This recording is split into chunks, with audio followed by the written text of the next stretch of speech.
Good morning student, मैं Anshu sir और चल रही थी हिस्ट्री। ठीक है, क्लास 8 की हम हिस्ट्री देख रहे थे। हिस्ट्री क्लास 8 में हम पढ़ेंगे मॉडर्न हिस्ट्री के बारे में। ठीक है, एक पार्ट हम पढ़ चुके थे, प्लेलिस्ट बनी हुई है, आप आराम से देख सकते हैं क्योंकि चैप्टर बहुत बड़े बड़े हो जाते हैं, इसलिए मैंने हर चैप्टर को दो पार्ट में लेके आया हूँ। ठीक है, पहला चैप्टर हमने पढ़ा था इंट्रोडक्शन कि कैसे हिस्ट्री को बांटा गया है, कैसे कैसे क्या क्या होता है। हिस्ट्री के चैप्टर 2 में जो कि है फ्रॉम ट्रेड टू टेरिटरी, व्यापार से साम्राज्य तक कंपनी की सत्ता स्थापित होती है।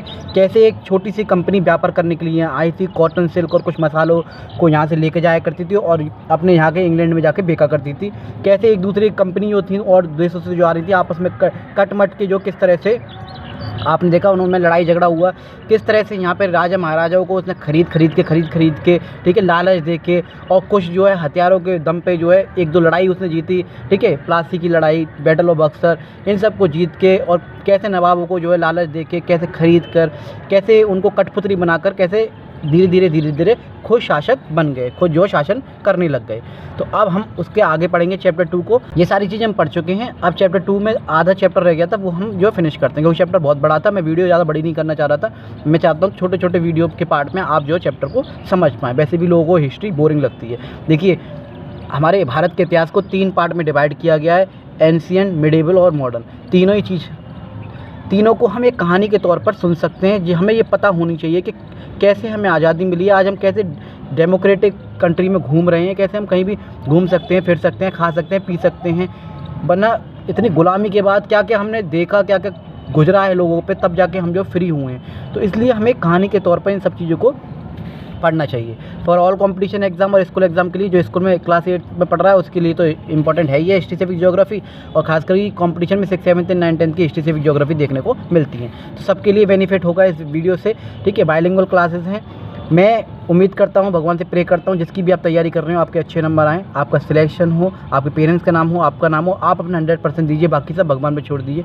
वीडियो को ये सोच के शेयर कर दिया करें आगे कि एक नॉलेज को शेयर कर रहे हैं। मेरा एक एम है कि मैं हर घर तक फ्री ऑफ कॉस्ट ज़्यादा से ज़्यादा मटेरियल पहुँचाना चाहता हूँ, सब स्टडी मटेरियल पहुँचाना चाहता हूँ। तो चलिए स्टार्ट करते हैं चैप्टर 2 का आगे का पार्ट।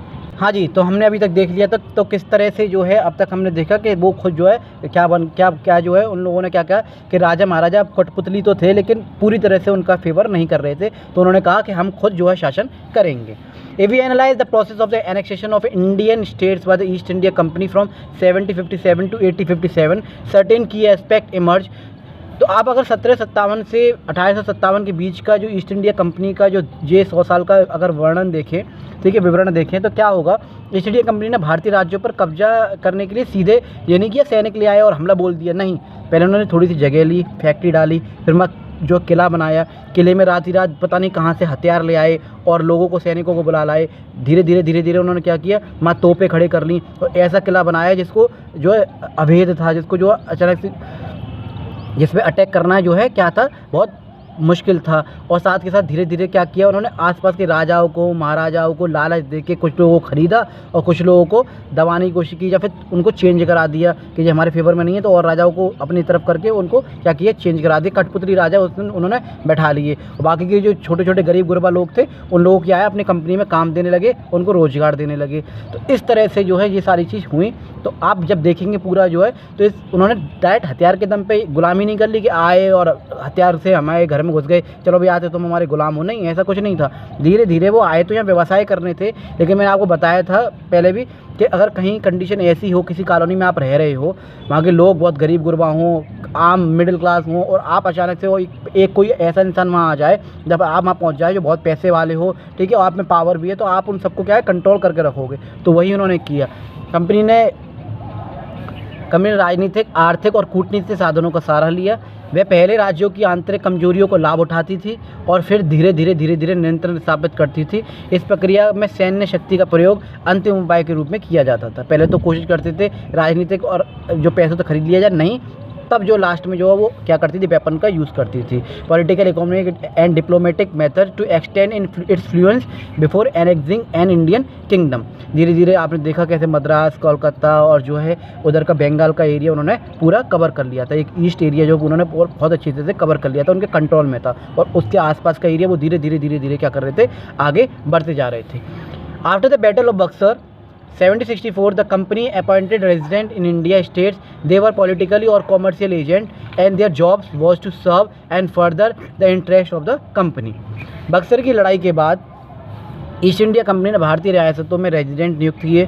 ठीक है, धीरे हर क्या किया उन्होंने, भारतीय रियासतों में जो जितनी भी रियासतें थी वहाँ पे रेजिडेंट नियुक्त किए। जो कंपनी के राजनीतिक और व्यावसायिक प्रतिनिधि होते थे, उनका उद्देश्य कंपनी के हितों को रक्षा और विस्तार करना था। इसके ज़रिए कंपनी भारतीय राज्यों के आंतरिक मामलों में हस्तक्षेप करने लगी। इसे धीरे धीरे क्या हुआ, वो हर जगह अपना हस्तक्षेप करने के लिए नहीं ये नहीं, ये ऐसे होगा, नहीं यार वो राजा ने ना आपके संग गलत कर दिया, ऐसे नहीं ऐसा होना था यार, वो ना ऐसे हो गया, उन्होंने ऐसे कर दिया, ये नहीं ऐसे होना था। तो एक भड़काना, दूसरों को जो है दूसरों से लड़ाई करवाना, उन्हें जो है क्या करना, दबाना, और फिर उनको जो है क्या करना, फिर उन पर कब्जा कर लेना। इस तरह से ये चल रहा था।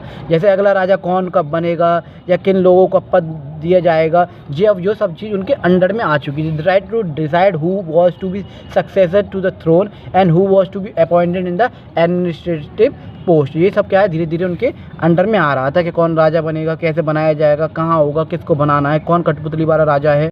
Sometimes the company force the states into subsidiary alliance. According to the terms of this alliance, Indian rulers were not allowed to have their independent armed force. कई बार कंपनी ने रियासतों पर सहायक संधि थोप दी। इसे न मानने वाले शासकों को अपनी स्वतंत्र सेना रखने का अधिकार नहीं रहता था और कंपनी सुरक्षा देने के बदले उनसे सहायक सेना के रखरखाव का खर्चा लेती थी। अब उन्होंने कंपनी धीरे धीरे क्या किया कि कोई भी राजा महाराजा अपनी खुद की सेना नहीं रखेगा। ठीक है, जो भी होगा सब उसके अंग्रेज के कंट्रोल में हो। अंग्रेज जो अपनी सेना बना रहे थे, धीरे धीरे अपनी सेना बना रहे थे। आप राज कीजिए, खाइए पिए मजे लीजिए और बाकी सब काम जो हम पे छोड़ दीजिए। इस तरह से वो आगे बढ़ते जा रहे थे और अपनी सेना को स्ट्रॉन्ग करते जा रहे थे। जितने भी इंडियन आर्मी में जितने भी सेना में उन लोग राजा महाराजा के वो व्यक्ति हुआ करते थे, तो उन्हें सोल्जर्स को क्या करते थे, अपने आर्मी में क्या कर रहे थे, ज्वाइन कराते जा रहे थे। If the Indian rulers fail to make payment then part of the territory was taken away as penalty.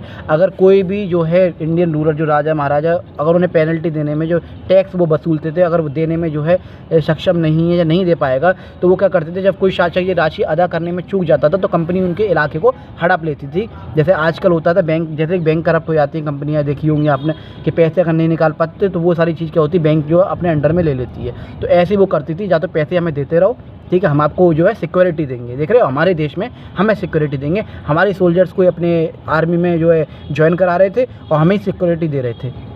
For example मैंने रिचर्ड वेल्से वॉज गवर्नर जनरल, जब रिचर्ड वेल्सले जो है गवर्नर जनरल बने 1798 से 1805 तक, the Nawab of Awadh was forced to give over half of the territory of the company to the company in 1805 as he failed to pay the subsidiary forces। 1801 में अवध के जो नवाब थे, ठीक है, उन्हें अपनी आधा इलाका जो है कंपनी को देना पड़ा, जवन देना पड़ा कि वो जो टैक्स देने में क्या सक्षम नहीं हो पा रहे थे।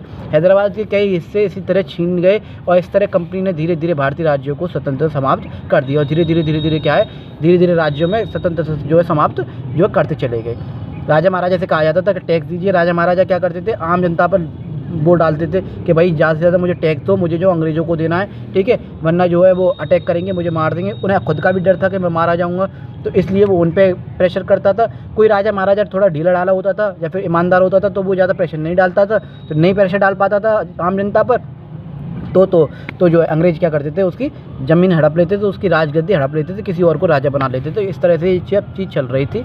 एक फिगर 7 में जो है नवाब सजाउद्दौला का जो है वो है अवध के जो नवाब थे विद सन, उनके बेटों के साथ, एंड ब्रिटिश रेजिडेंट पेंटिंग बनाई गई है टिली कैटल द्वारा। ठीक है, तो इस चित्र में नवाब सजाउद्दौला जो है अपने बेटों और ब्रिटिश रेजिडेंट के साथ खड़े हैं। ये टिली कैटल द्वारा 1772 में बनाया गया तेल चित्र है। बक्सर की लड़ाई के बाद हुए समझौते के कारण नवाब के अधिकतर अधिकार छीन लिए गए थे। ठीक है, लेकिन इस चित्र में अब भी अपनी पारंपरिक शाही शान शौकत के साथ नज़र आ रहे हैं। देखिए, मैंने आपको पहले ही बताया था हिस्ट्री के पहले चैप्टर में इंट्रोडक्शन में, जो पेंटर जो होते थे वो उन्हीं के हिसाब से पेंटिंग बताएंगे जैसा अंग्रेज कहेंगे। जब अधिकार छीन लिए, आधे से ज़्यादा उनको प्रेशर डाल दिए गए, तो शान शौकत के साथ तो जी नहीं रहे होंगे, लेकिन एक दिखावा था कि हाँ अभी राजा महाराजा जो है अंग्रेज़ों से जो है मिले हुए हैं, ठीक है, उनकी बात मानते हैं, तो जो है आम जनता को भी उनकी क्या है बात माननी चाहिए। ये चित्र नवाब सजाउद्दौला की राजनीतिक हार और सांस्कृतिक दिखावे ये दोनों का प्रतीक है। उन्होंने अपनी शाही छवि बनाए रखने की कोशिश की, जबकि असली सत्ता अब ब्रिटिश ईस्ट इंडिया कंपनी के पास थी। ये उस समय की औपनिवेशिक सत्ता के चालाक संतुलन को भी दर्शाता है, जहाँ भारतीय शासकों को सत्ता का भ्रम दिया जाता था, लेकिन असल नियंत्रण ब्रिटिशों के हाथ में ही होता था। वो राजा बनाए तो रखते थे वहाँ पे कि आप ही रहिए, क्योंकि जनता भड़क जाएगी कि भाई बाहर का आके हमारे यहाँ कैसे जो है राजा बन जाएगा, तुम बने रहो, लेकिन काम वो करो जो हम करवाएंगे, ठीक है, ताकि आम जनता डायरेक्टली हम पे ना भड़के, आप पे भड़के, राजा महाराजा आप हम से क्या कर रहे हो, ठीक है। तो और आप जो कुछ ना कुछ बहाना लेके उनसे टैक्स वसूलते रहो। तो एक डॉक्यूमेंट है, एक सोर्स मिलता है आपको हिस्ट्री में, ठीक है, जो हिस्टोरियंस हैं उन्हें मिले हैं, ठीक है, उनके द्वारा भी बहुत सारी चीज़ें हमें पता चलती है। इस चैप्टर में आपको दे रखा है कंपनी द्वारा रेजिडेंट की ताकत क्या होती है, जो आपको बताया गया है। What power did the resident have, Hindi English दोनों में है। कंपनी द्वारा नियुक्त किए गए रेजिडेंट के बारे में स्कॉटलैंड के प्रसिद्ध अर्थशास्त्री और राजनीतिक दार्शनिक जेम्स मिल ने यह कहा था, क्या कहा था, तो क्या देखेंगे। दरअसल रेजिडेंट रियासत का राजा होता था। क्या क्या बोला गया है, रेजिडेंट जो है रियासत का राजा होता था। हम उसे हस्तक्षेप की मनचाही निषेधाज्ञा के तहत काम करने की छूट देते थे, जब तक स्थानीय राजा पूरी तरह अधीनस्थ रहता है और रेजिडेंट यानी ब्रिटिश सरकार के माफिक काम करता है, तो चीज़ें आराम से चलती रहती हैं। लेकिन किसी भी राजा महाराजा ने उनके खिलाफ बोलने की कोशिश की, या फिर ये कहा कि यार टैक्स इतना क्यों ले रहे हो, ये वो, या एक्सवाइजेड कुछ भी कहा, जैसा हम कह रहे हैं वैसा करते रहो। रेजिडेंट रियासतें बना दी थी, ठीक है, जैसा कर रहे हैं वैसे करते रहो, कठपुतली राजा बने रहो। अगर करोगे कुछ भी खिलाफ बोलोगे तो शासन के कामों में रेजिडेंट की दखलंदाजी के बिना सब कुछ चल जाता है। जब भी कुछ अलग तरह का घटता है, जब भी राजा कोई ऐसा रास्ता अपनाता है जिसे ब्रिटिश सरकार गलत मानती है और टकराव और उथल पुथल पैदा हो जाती है, तो जो फिर लड़ाई होती थी, झगड़ा होता था।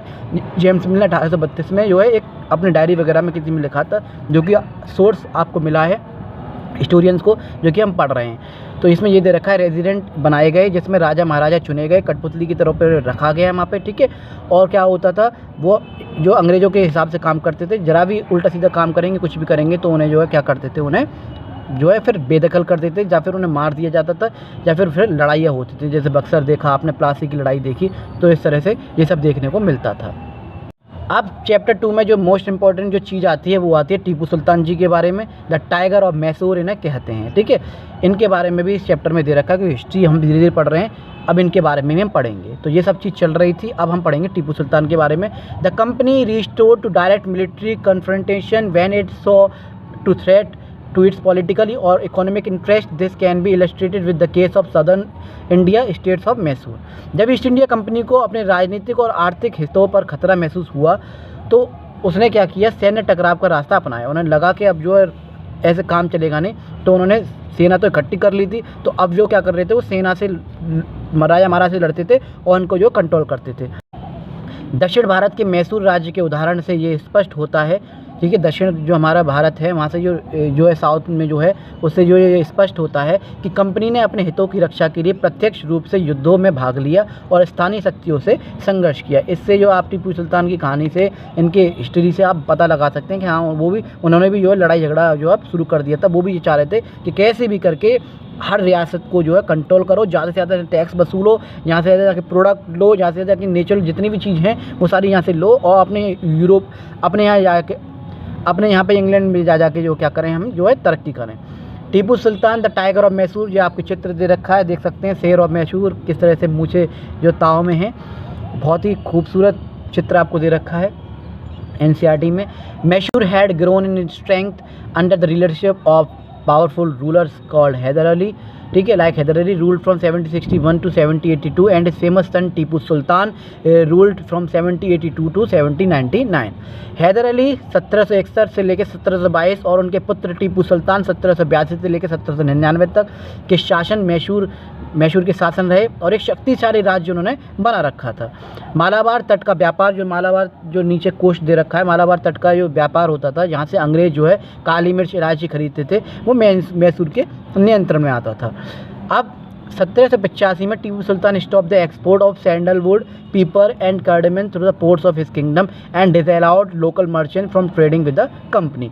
1785 में टीपू सुल्तान ने चंदन की लकड़ी, ठीक है, याद रखिएगा, काली मिर्च और इलायची के निर्यात पर रोक लगाई, अंग्रेजों को बड़ा झटका दिया और अपने व्यापारियों को को भी कंपनी से जो है क्या किया, संबंध रखने का आदेश दिया कि जो भी कंपनी में काम कर रहा है या फिर उनके से जो जुड़ा हुआ है उनसे आप कांटेक्ट छोड़ दीजिए, क्योंकि ये जो हैं कैसे भी करके एक दीमक की तरह हमारे भारत को क्या कर रहे हैं, खोखला कर रहे हैं, यहाँ की सारी चीज़ों को वहाँ ले जा रहे हैं, डिस्ट्रॉय कर रहे हैं। ठीक है, इनको जो है अगर ज़्यादा इन्हें प्रॉफिट होने लग गया तो ये धीरे धीरे करके पूरा राज्य हड़प लेंगे, पूरे भारत पर कब्जा कर लेंगे। लेकिन टीपू सुल्तान ने एक शुरुआत की, उन्होंने कहा, क्योंकि वही कब्जा था उनका, उनके पिताजी रहे थे सुल्तान वहाँ के, फिर वो खुद सुल्तान थे। उन्होंने कहा 1785 में कि भाई कोई भी जो भी इनसे जुड़ा हुआ है या उनके यहाँ काम कर रहा है तो वो छोड़ दीजिए। टीपू सुल्तान ने फ्रांसीसी व्यापारियों से घनिष्ठ संबंध बनाकर अपनी सेना को आधुनिक बनाया। तो उन्होंने क्या किया, हम अंग्रेजों को नहीं, हम फ्रांस से जो पहले से जो लोग आ रहे थे, वो जो व्यापारी पहले से जो व्यापार कर रहे थे, क्योंकि उनकी नीयत सिर्फ इतनी थी, वो सामान आते थे और ले जाते थे। यहाँ पे कंपनी बनाना ये सब नहीं था, लेकिन ये जो कंपनी बना रहे थे, किले बना रहे थे,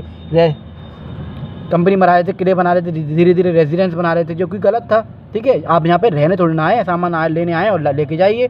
यहाँ पे कब्जा करने का क्या मतलब है। तो टीपू सुल्तान ने क्या किया, जो फ्रांसीसी पहले आ रहे थे उन्हीं से जो व्यापार शुरू किया और अपनी सेना को आधुनिक बनाने लग गए। इस कारण अंग्रेजों को क्या है, वो घमंडी लगता था, महत्वाकांक्षी और खतरनाक शासक लगा। परिणाम स्वरूप मैसूर और अंग्रेजों के बीच 4 बार युद्ध हुए, 1767 से 1769 में, 1780 के 1784 के बीच में। इस तरह से 4 युद्ध आपको दे रखे हैं। 4 wars were fought with Mysore. ठीक है, डेट दे रखी है। Only the last the battle of Srirangapatnam that the company ultimately win a victory. बार बार लड़ाई हो रही थी और अंत में आके मैसूर की जो लड़ाई है वो अंग्रेज जीत ही गए। 1799 श्रीरंगपट्टनम की लड़ाई में टीपू सुल्तान वीर गति को प्राप्त हुए। इसके बाद मैसूर की शासन पुराने को बॉडियर वंश को सौंप दिया गया और राज्य पर जो शासक जो है सहायक संधि थोप दी गई।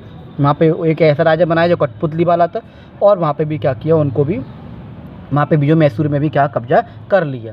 तो इस तरह से धीरे धीरे उन्होंने बहुत सारे कब्जे करते चले गए। एक आपको फिगर दी जाती है एनसीईआरटी में, Cornwallis receiving the son of Tipu Sultan as hostages painted by Daniel Orme में 1793 में आप देख सकते हैं, इमेज को पढ़ सकते हैं। इसमें क्या दे रखा है, 1792 में जो मराठे जो थे, हैदराबाद के निज़ाम और ईस्ट इंडिया कंपनी की संयुक्त सेनाओं के हमले के बाद टीपू सुल्तान को अंग्रेजों से संधि करनी पड़ी।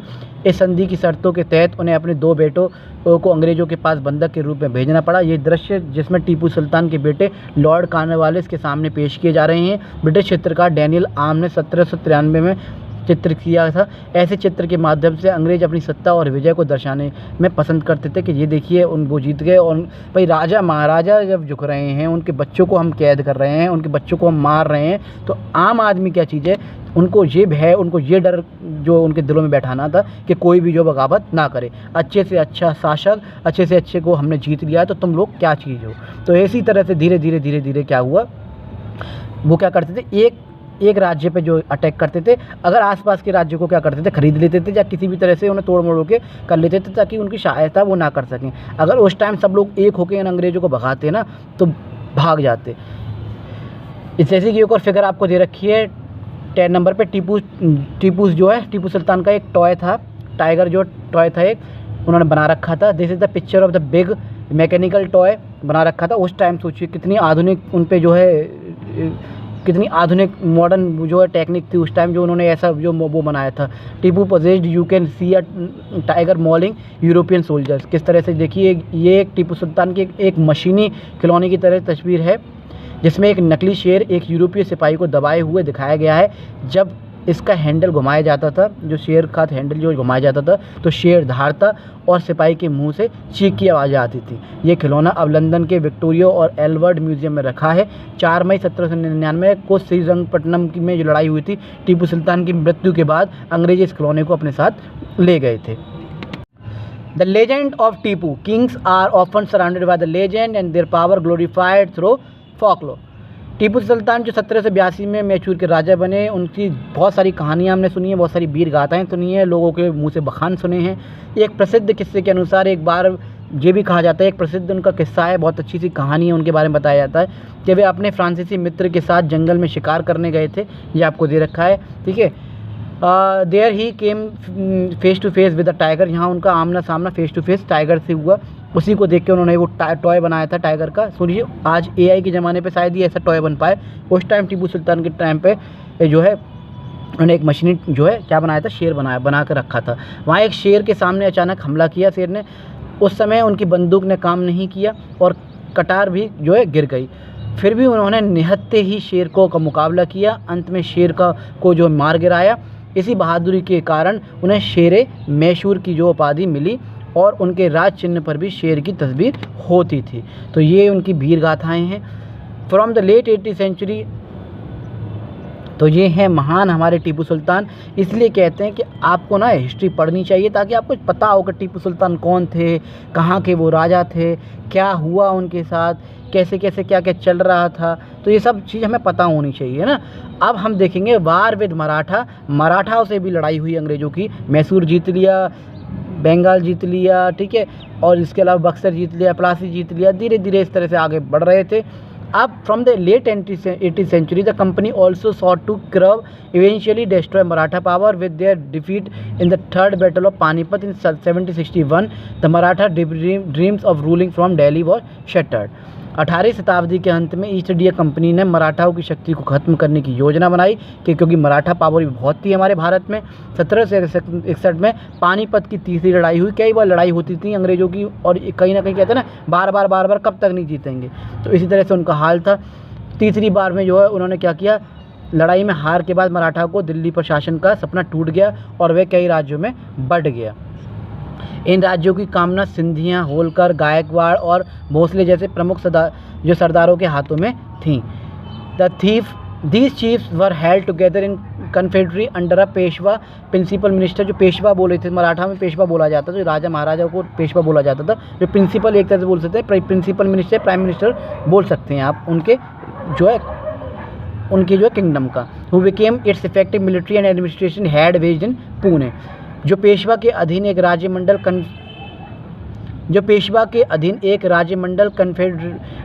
कन्फेडरेसी के सदस्य थे। महाजी सिंधिया और नाना फडणवीस इस दौर के प्रसिद्ध मराठा नेता रहे उस टाइम के। आगे देखेंगे वार विद मराठा। मराठाओं में से जो है लड़ाई। The Maratha war substitute in a series of wars. In the first war that ended in 1782 with the treaty of Salbai, ठीक है, there was no clear victor. पहला युद्ध 1782 में सालबाई संधि के साथ समाप्त हुआ, ठीक है, पहली लड़ाई हुई और सालबाई संधि हुई। दूसरा इसमें जो कोई निर्णायक जीत नहीं हुई। दूसरा युद्ध 1830 से 1805 के बीच में अंग्रेज़ों ने आगरा, दिल्ली और उड़ीसा जैसे क्षेत्रों पर कब्जा कर लिया दूसरी लड़ाई में। फाइनली थर्ड एंग्लो मराठा वार जो बहुत प्रसिद्ध मानी जाती है, थर्ड एंग्लो मराठा वार जो है 1817-1819 के बीच में क्रस्ट मराठा पावर को पूरी तरह से ध्वस्त कर दिया। वहाँ के पेशवा थे was removed and send away to Bithoor near Kanpur with a pension. तीसरे युद्ध 1817-1819 में मराठाओं की शक्ति पूरी तरह कुचल दी गई। पेशवा को हटाकर बिठोर भेज दिया गया, ठीक है। कंपनी ने विंध्य के दक्षिण तक नियंत्रण स्थापित कर लिया था धीरे धीरे। निष्कर्ष ये हुआ, इन युद्धों के बाद ईस्ट इंडिया कंपनी ने मराठाओं की राजनीतिक और सैन्य ताकत समाप्त कर दी थी और भारत के एक बड़े हिस्से पर अपना नियंत्रण कर लिया था, क्योंकि मराठा बहुत जगह पर राज्यों में फैले हुए थे। मराठा शक्ति देखिए नीचे मैसूर पे कर लिया, इधर ईस्ट पे कर लिया था पूरा, और धीरे धीरे ये मराठा जो फैले हुए थे उन पे भी उन्होंने क्या किया, कंट्रोल कर लिया। अब जो है पूरी तरह से जो है भारत पे उनका कब्जा हो गया था। लॉर्ड हेस्टिंग की एक चित्र दे रखा है 11 जो है नंबर पे, आप देख सकते हैं। फिर बात आती है द क्लेम टू पैरामाउंसी, सर्वोच्चता का दावा। It is clear from the above that from the early 19th century, 19वीं शताब्दी की शुरुआत में the company pursued an aggressive policy of territorial expansion under Lord Hastings governor general from 1813 से 1823 तक जो गवर्नर जनरल रहे ये।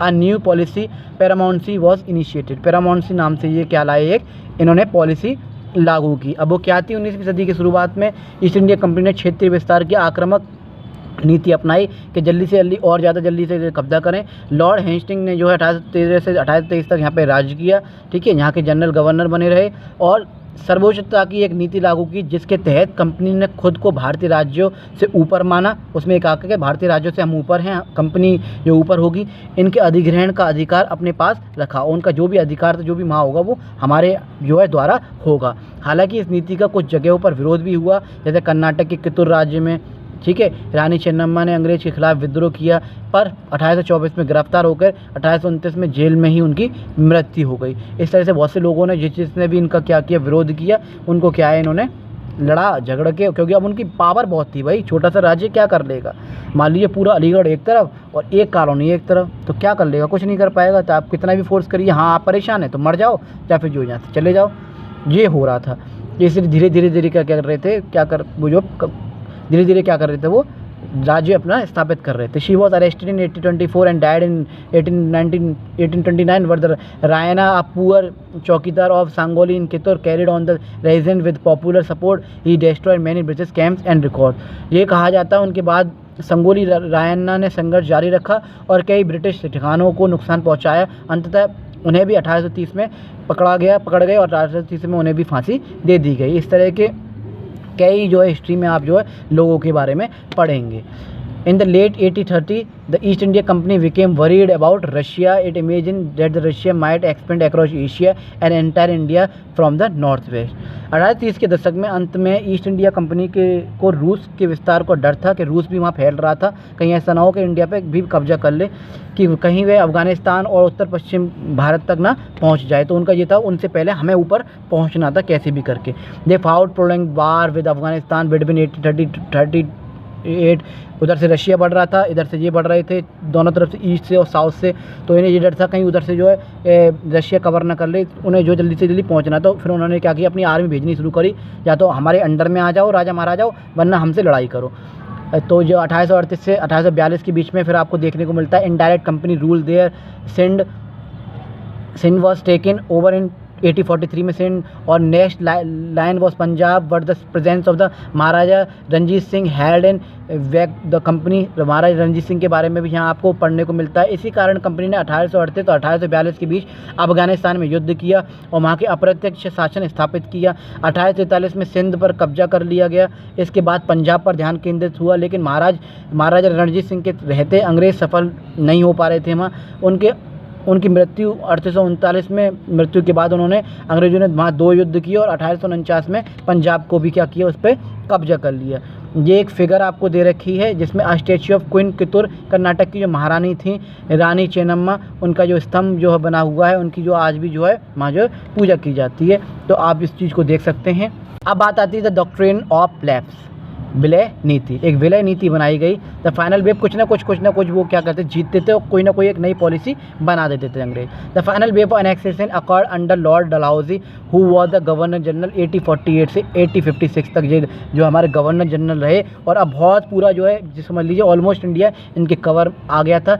ही devise the policy that come to know as the doctrine of lapse. इन्होंने एक जो है नीति बनाई जिसे डॉक्ट्राइन ऑफ लैप्स कहा गया। 1848 से लेके 1856 के बीच गवर्नर जनरल लॉर्ड डलहौजी के एक विलय नीति बनाई। इसके तहत यदि किसी राजा का पुरुष, उन्होंने ये कहा कि यदि किसी की औलाद नहीं है, भाई अगर मैं हूँ, मेरी अगर औलाद होगी तो वो राजा बनेगा। अगर किसी की औलाद नहीं है, ठीक है, तो उनकी जो रियासत होगी, उनकी कंपनी होगी, उनके मरने के बाद जो है अंग्रेज़ों के जो अंडर में आ जाएगी, कोई भी लड़की रानी नहीं बनेगी। तो उन्होंने ये चीज़ कही थी। इसी के तहत जो है बहुत सारे किंगडम देख रहे हैं, भाई हमारी मर्जी, हमारे बेटा है नहीं है, हम किसी का जो है कुछ भी करें, गोद लें, कुछ भी करें, या बेटी को रानी बनाएं, आपको का मतलब क्या है, हर एक चीज़ में ना घुसना था ताकि उन्हें कैसे भी करके उसके जो किंगडम हाथ में आए। तो one kingdom after another was annexed simply by the applying the doctrine. Applied होने के बाद, जो पॉलिसी अप्लाइड होने के बाद सतारा, संबलपुर, उदयपुर, नागपुर, झांसी की लड़ाई भी हुई इसी की वजह से, क्योंकि उनके पास कोई औलाद नहीं थी, उन्होंने गोद ले ली थी। लेकिन अंग्रेज जो उनके खिलाफ थे, ये गलत है, ठीक है, उन्होंने उसके खिलाफ लड़ाई हुई। फिर झांसी की लड़ाई भी आपने देखी, हमारी झांसी वाली रानी जो है रानी लक्ष्मीबाई, उनका नाम भी आपने सुना, ठीक है। फाइनली 1856 में इस तरह से और अवध कई तारे इसी पॉलिसी के तहत जो है अंग्रेजों ने किंगडम को हड़प लिया। इसी नीति के सहारे जो है सतारा, संबलपुर, उदयपुर, नागपुर और झांसी जैसी रियासतें जो अंग्रेज के अधीन हो गई, और अवध भी जो 1857 के विद्रोह में इसमें शामिल हो गया था। ये एक महाराजा रंजीत सिंह जो कि पंजाब के शासक रहे थे, जिन्होंने अंग्रेज को यहाँ नहीं टिकने दिया, लेकिन उनकी मृत्यु के बाद पंजाब उनके हाथ में आया था। तो जो है वो इंतज़ार करते थे, या तो मान जाओ, नहीं मान रहे तो लड़ाई करो, नहीं लड़ाई करो, आज नहीं तो कल, कल नहीं तो परसों, कैसे न कैसे वो उनके कब्र में आ ही जाएगा। नेक्स्ट हमें दे रखा था पोर्ट्रेट ऑफ वीर सुरेंद्र शाही। जी आपको पोर्ट्रेट दे रखा है एक वीर सुरेंद्र शाही का, ठीक है। इनको आप देख लीजिए अच्छी तरह से। ये आपको याद होनी चाहिए कि क्या क्या हमारे जो फ्रीडम फाइटर्स हैं उन्होंने देखा, उन्होंने झेला, उन्होंने किस तरह से कोशिश पूरी की, ठीक है। लेकिन क्या है ना, अंत में जब बिल्कुल कटे मरने पे लोग आ गए, भाई रहा ही नहीं जा रहा, ज़्यादा ही दिक्कत हो रही है, तो फिर आर पार होती है, मर जाओ या मार दो। तो यही सब चीज़ चलती रही। फिगर 14A, B, C में आप देखेंगे जो भी अभी आपको दिखाई गई, expansion of British territory power in India, look at the this maps along with the present day political map. Bharat में अंग्रेजों की फैलती सत्ताएं आपको नज़र आई अब तक।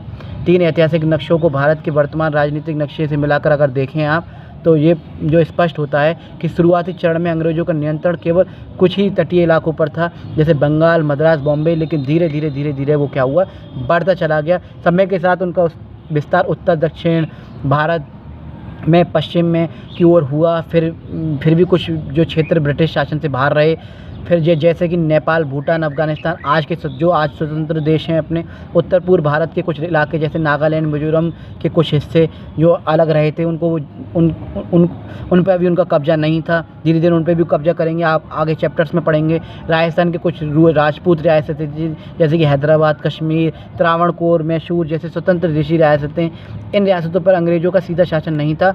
इन पे डायरेक्टली नहीं, वो इनडायरेक्टली जो शासन करते थे, कुछ पे वो डायरेक्टली शासन करते थे। वे राजनीतिक संधियों और रेजिडेंस के माध्यम से ब्रिटिश प्रभाव में थे।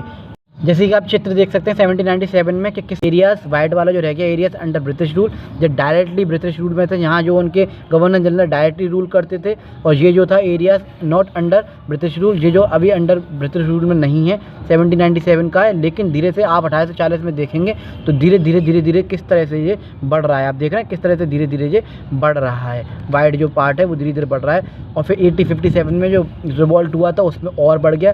तो इस तरह से ये 3 पार्ट में आपको बढ़ता हुआ दिखाई दे रहा और धीरे धीरे पूरी तरह से फैल गया था। तो यही सारी चीज़ आपको इसमें बताई हैं। फिर बात आती है setting up a new administration, नए शासन की स्थापना फिर धीरे से आपको देखने को मिली, जो कि वारेन हेस्टिंग जो गवर्नर जनरल रहे हमारे 1773 से 1775 तक, 1773 से 1785 तक, was one of the many important figure who played a significant role in the expansion of company power. Warren Hasting 1773 में से 1785 ब्रिटिश ईस्ट इंडिया कंपनी के पहले गवर्नर जनरल रहे, जिन्होंने बंगाल, बम्बई और मद्रास में कंपनी की सत्ता मजबूत की। उस समय ब्रिटिश शासन को 3 प्रेसिडेंसी बंगाल, मद्रास और बम्बई में बांटा गया था। 3 प्रेसिडेंसी पहले बांटी गई थी, जिनका नेतृत्व गवर्नर करते थे और उसके ऊपर गवर्नर जनरल हुआ करते थे। The supreme head of the administration was the governor general Warren Hasting. The first governor general introduce several administrative reforms notably in the sphere of justice. Hastings ने कई प्रशासनिक सुधार किए, विशेषकर न्याय प्रणाली में। 1722 में उन्होंने एक नई न्याय व्यवस्था लागू की, जिसके तहत हर ज़िले में 2 अदालत बनाई गई, कई दीवानी बनाई गई, ठीक है, और फौजदारी बनाई गई। दीवानी अदालतें यूरोपीय जिलों के कलेक्टर के अधीन थीं। Maulvis and Hindu pandits interpreted Indians laws for the European district collector who presided over civil courts, जिनकी सहायता भारतीय कानूनों की व्याख्या करने वाले मौलवी और पंडित करते थे। फौजदारी जो अदालतें जो थीं वो काजी और मुफ्ती के अधीन थीं, लेकिन कलेक्टर की निगरानी में जो ये सब चीज़ चलती थी। A major problem was the Brahmin pandit, जो मेजर प्रॉब्लम होती थी इन सब में, ब्राह्मण पंडित को gave different interpretation of local laws based on the different school of the Dharmashastra. British शासन के दौरान भारत में कानूनी प्रणाली में एक रूपता लाने का प्रयास किए जाने लगे। 1775 में 11 ब्राह्मण पंडितों को भारतीय धर्मशास्त्रों के आधार पर एक कानूनी संकलन तैयार करने का कार्य सौंपा गया, जिसका अनुवाद LB हालहेड ने अंग्रेजी में किया है। 1778 में तक जो मुस्लिम कानूनों को भी एक संहिता तैयार की गई। 1773 के रेगुलेटिंग एक्ट बनाया गया, अंतर्गत कलकत्ता को सर्वोच्च न्यायालय और सदर निजामात अदालत की स्थापना की गई। तो ये सारी चीज़ धीरे धीरे जो है आपको जो कानून व्यवस्था भी जो है देखने को मिलती हैं आपको हिस्ट्री में, कैसे क्या चीज़ तैयार हुई। Under the regulating act 1773 a new supreme court was stabilised by the court of the appeal. Sardar Nizam Adalat was also set up at the Kolkata. जिलों में कलेक्ट्रेट सबसे बड़ा अधिकारी होता था, जो कर वसूली के साथ साथ कानून व्यवस्था को भी बनाए रखने में क्या करता था, न्यायाधीशों की और पुलिस के अधिकारियों की मदद से काम करता था। उसका कार्यालय कलेक्ट्रेट नया सत्ता केंद्र के रूप में उभरा, जिसने जो पुराने स्थानीय सत्ता केंद्रों को पीछे धकेल दिया था। इस तरह से धीरे धीरे उन्होंने क्या किया और नियम कानून भी बनाए और धीरे धीरे क्या किया, धीरे धीरे और जो है नियम कानून के तौर पे भी कंट्रोल करने लगे। अब एक कीवर्ड्स यहाँ पे आता है, काजी क्या होते हैं, मुफ्ती क्या होते हैं, इम्पीचमेंट क्या होते हैं। ये आपको दे रखा है। काजी जो होते हैं एक न्यायाधीश होता है, ठीक है। मुफ्ती मुस्लिम समुदाय का एक न्यायविद जो कानूनों की व्याख्या करता है। काजी इस व्याख्या के आधार पर फैसले सुनाता है।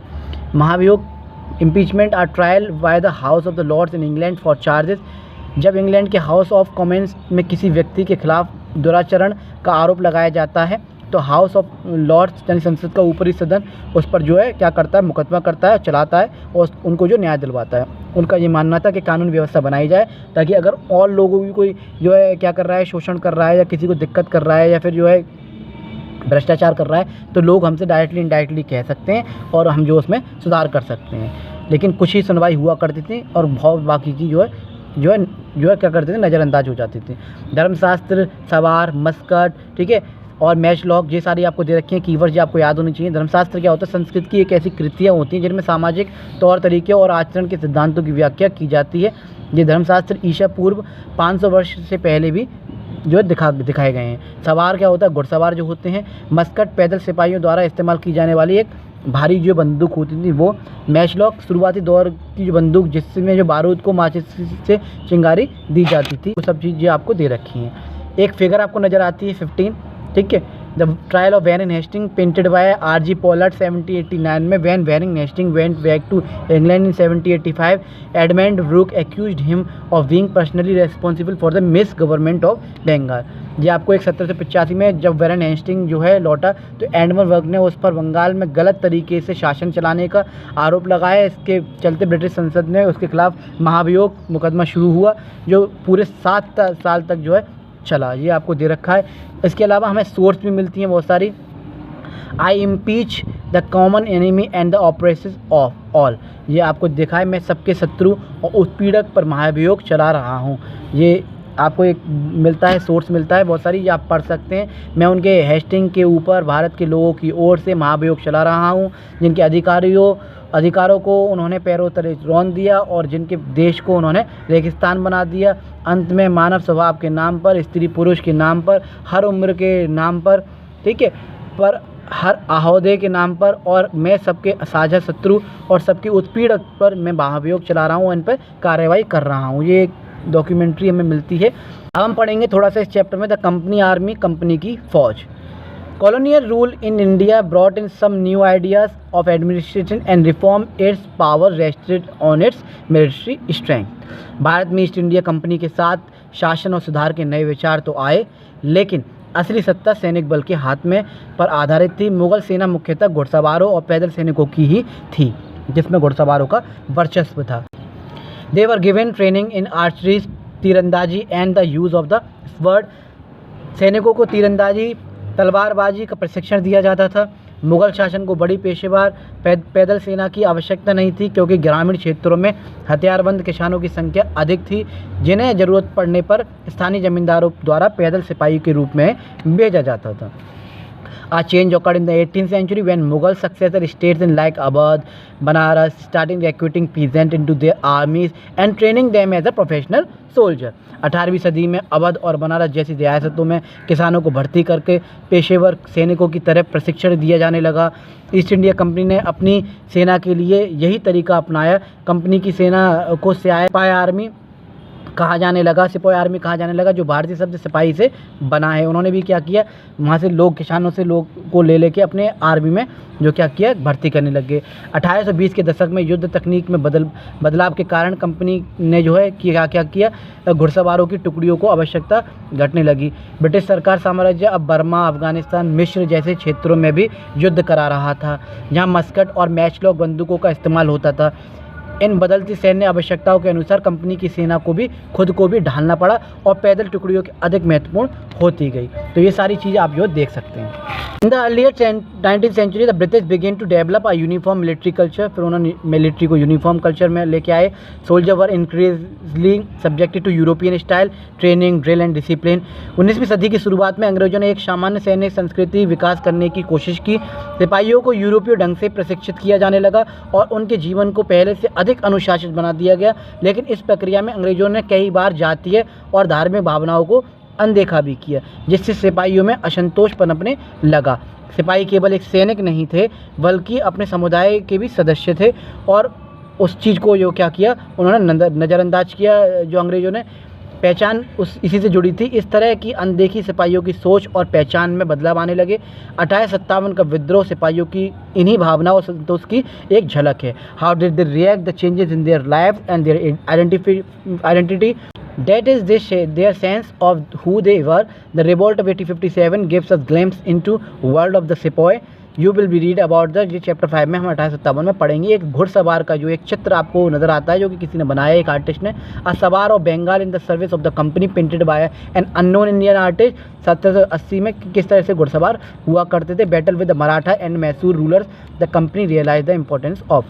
1780 में एक अज्ञात भारतीय चित्रकार द्वारा बनाए गए चित्र में बंगाल में के एक सवार को दिखाया गया है जो कंपनी के लिए काम करता था। मराठा और मैसूर के साथ युद्धों के अनुभवों से कंपनी को ये समझ आया कि घुड़सवार टुकड़ियों को उसकी सेना के लिए बहुत ज़रूरी है, इसलिए उन्होंने घुड़सवार जो भी तैयार किए, क्योंकि पहले राजा महाराजा घुड़सवार से क्या करते थे, युद्ध किया करते थे।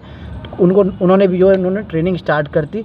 ये था आपका चैप्टर। अब इस पूरे चैप्टर में आपने क्या पढ़ा, कंक्लूजन देखिए। ईस्ट इंडिया कंपनी एक साधारण व्यापारिक संस्था के रूप में भारत आई थी, लेकिन धीरे धीरे वह एक शक्तिशाली औपनिवेशिक सत्ता बन गई। 19वीं सदी की शुरुआत में भाप इंजन और जहाज़ों की तकनीक ने यूरोप और भारत के बीच की दूरी और कम कर दी, जिससे कंपनियां अधिकारियों और उनके परिवारों को भी भारत में जो लेके आने लग गई। Till then it would take anywhere between 6 and 8 months to travel by Indian Ocean. 1857 तक कंपनी ने भारतीय उपमहाद्वीप के 63 भूभाग और 78% आबादी पर सीधा शासन स्थापित कर लिया था। बाकी हिस्सों पर जो है उसका अप्रत्यक्ष नियंत्रण था। इस तरह कंपनी ने लगभग पूरे भारत को अपने नियंत्रण में ले लिया था। ये आप देख सकते हैं। धीरे धीरे वो अपने परिवारों को भी यहाँ लाने लग गए, यहाँ बसाने लग गए, और धीरे धीरे जो बहुत टाइम लगता था समुद्री रास्ते पे, वो अब जो बहुत समय जो कम हो गया। तो ये था आज का चैप्टर। आई होप आप लोगों को अच्छा लगा होगा। चैप्टर 2 नॉलेज की तरह मैंने देखिए, मैं एक टीचर हूँ, कोशिश कर रहा हूँ नॉलेज शेयर करने की। नॉलेज मिलनी चाहिए चाहे कैसे भी मिले, ठीक है। तो मैं इसी तरह फिर मिलता हूँ आपसे नई वीडियो के साथ, नए कंसेप्ट के साथ। जब तक के लिए जय हिंद, जय भारत।